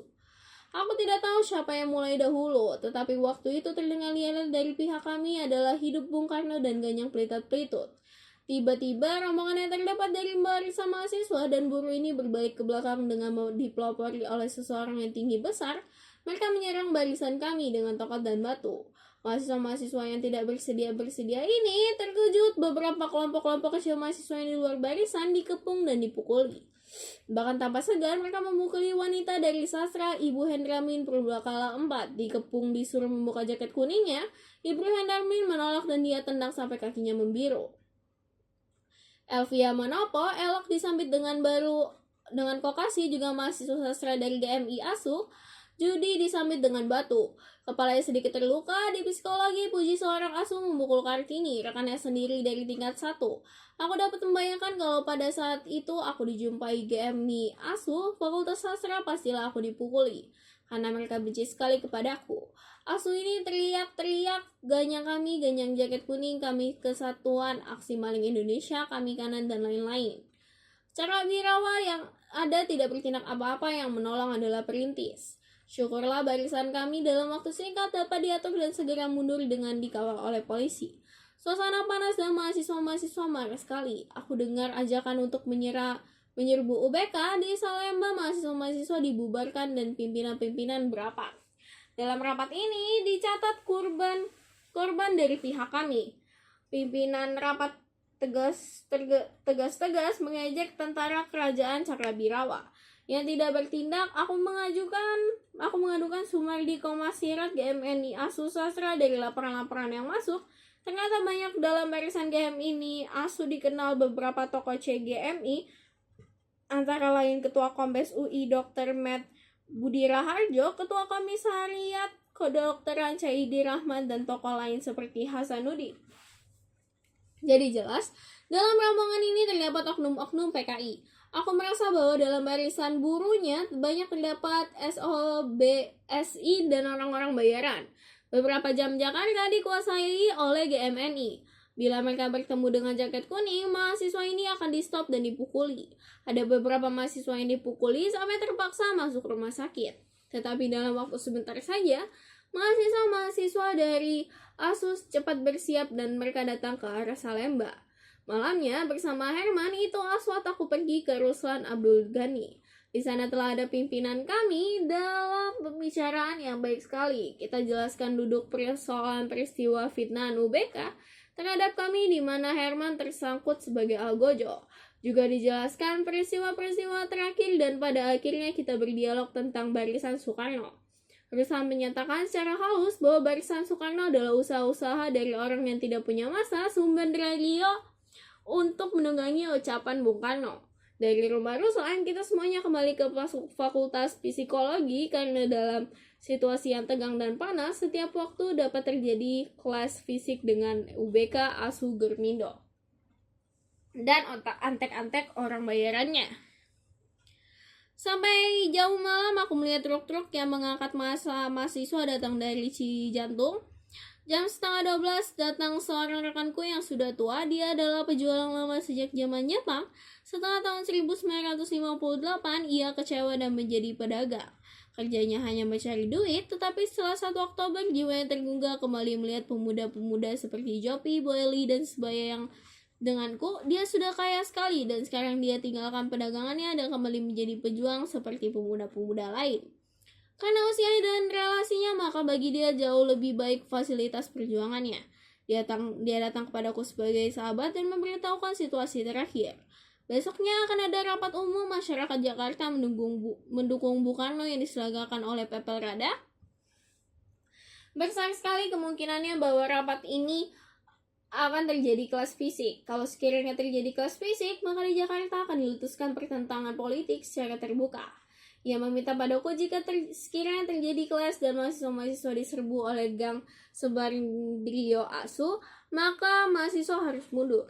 Di sekeliling mahasiswa sudah disediakan RPK preman, mereka lah yang akan menghadapi tukang-tukang pukul dan dorong-dorong bayaran dari kaum Asu dan Cairo. Di samping itu, di sekitar lapangan sudah ada KKO preman juga akan mengasak grup anti kami. Tentara berseragam akan mengamankan keadaan sebagai mestinya. Ditambah bahwa besok akan dikerahkan 10.000 ansar diantaranya pasukan serbaguna dari Jawa Timur yang sudah memotong 50.000 PKI. Ia cerita tentang kemungkinan kelas di Jakarta. Menurut estimate mereka, kawanku ini veteran dan banyak rekan-rekannya di kalangan militer. di KKO Kujang ada di pihak mahasiswa. Cakra akan berpihak ke sana dan polisi akan pecah dua. Sebelum ia pulang, ia mau kasih saya uang, tapi saya tolak walaupun pada saat ini uang di sakuku hanya 1.500. Malam itu ia bertindak baik sekali seperti ayah terhadapku. Pagi itu aku bangun dengan perasaan resah dan agak khawatir melihat situasi yang memburuk. Dan kebanyakan orang-orang datang dengan tekad untuk berkelahi. Selama rapat umum, tadi perhatian sama sekali tidak ke pembicaraan, tetapi pada situasi keamanan. Sampai akhir rapat tidak terjadi apa-apa. Ketika bubar, grup kami mengejek-ejek front Asu untuk diprovokasi, tetapi tidak dijawab. Rupa-rupanya mereka takut karena rombongan kami sangat besar, membawa besi dan memakai sepatu Lars. Pendeknya, Kombas Res dan di sekelilingi front Asu ini terdapat Ansor, PPKI, Katolik, dan lain-lainnya yang juga siap untuk berkelahi. Akhirnya rapat bubar, jalan kaki dari Benteng ke Salemba cukup melelahkan. Sepanjang jalan terdengar nyanyian ini yang tetap segar dan nyaring, sini tetapi humoris. Kami menilai Dorma itu Haji Peking. Kami menilai Dorma itu Pelitot. Kami menilai Dorma itu Tanjung Alat. Kami menilai Dorma itu Antek Gestapo. Hai Dorjing, Tetet, dan seterusnya. Atau ada botol kosong isi air gula, ada banyak menteri banyak omong, hampa isinya. Agar Bung Karno tidak marah, maka lagu Menteri Goblok kita rubah. Pintar-pintar, menteri-menteri sudah pintar, tapi harga bensin tetap mutar. Diselingi dengan humor Gadi yang tanya menusuk, ya mulia mahasiswa, sekarang kau tahu bahwa menteri-menteri sudah pintar. Tetapi pintaran kita, nanti kita juga diangkat jadi menteri demonstran, mau nggak lo? Paling enak jadi mahasiswa, bayar bus cuma 200. Menteri-menteri pada kecewa, mahasiswa berjuang terus. Dan anak-anak UKI juga tidak mau kalah dengan suara Nini. Mereka nyanyi lagu Haleluya, Sabenani, Haji Peking, Haleluya, Samudro Rio, Pentat Pelitut, Haleluya, Asca Madi, Tuang Jilat, Haleluya, UBKD Peralat, Haleluya, dan seterusnya. Lagu-lagu ini dinyanyikan di depan bioskop. Megaria dan menteri-menteri yang sombong kini dijatuhkan gengsinya, dibuka rahasianya, ditunjuk hidungnya oleh mahasiswa. Dan aku juga merasa bangga oleh kawan-kawanku sendiri. Herman, Gani, Dini, juga Endang dan Jodoh. Ya, oleh kesuma bangsa. Kepada Nining aku katakan bahwa Randio menang, maka kita jangan harap punya future. Jangan harap jagoan jadi pegawai tinggi, kita semua sudah daftar masuk daftar hitamnya termasuk Herman, Nining, dan aku sendiri. Ketika aku sedang minum es, ternyata ada insiden lagi. Lokasi seorang mahasiswa GMNI yang melempar Elvira dengan batu dipukuli oleh Boeli. Kokasi adalah kawanku yang baik 4 tahun yang lalu. Baru-baru dia adalah seorang pembela mani kebu yang gigih. Karena itu ia baik dengan kawan-kawanku yang lain seperti Gun, Jajanto, dan lain-lain. Tetapi dia oportunis. Setelah mani kebu dijarang, ia takut dan masuk dalam lingkungan Soksis. Setelah Soksis diganyang, ia menjadi GMNI, tetapi padaku ia katakan bahwa ia tetap setia pada garis perjuangan yang lama. Aku hanya diam-diam saja. Padahal ia masuk GMNI untuk keuntungan pribadinya, karena LKN menjanjikan bahwa dia akan dicalonkan menjadi seorang dosen melalui PNI. Petualangnya membuat dia dibenci kawan-kawan lainnya. Siang itu dia dipukuli bocil. Boeli dan ini adalah upaya yang wajar bagi seorang oportunis. Malam itu, aku tidur di Fakultas Psikologi. Aku lelah sekali, lusa lebaran dan tahun yang lama akan segera berlalu. Tetapi kenang-kenangan demonstrasi akan tetap hidup. Dia adalah batu rapal dari perjuangan mahasiswa Indonesia, batu rapal dalam revolusi Indonesia, dan batu rapal dalam sejarah Indonesia. Karena yang dibelanya adalah keadilan dan kejujuran. Jakarta, 25 Januari 1966. Terima kasih sudah mendengarkan di bagian yang kelima. Mohon maaf bila ada salah kata ataupun ada video yang terpotong. Sekian dari saya, terima kasih.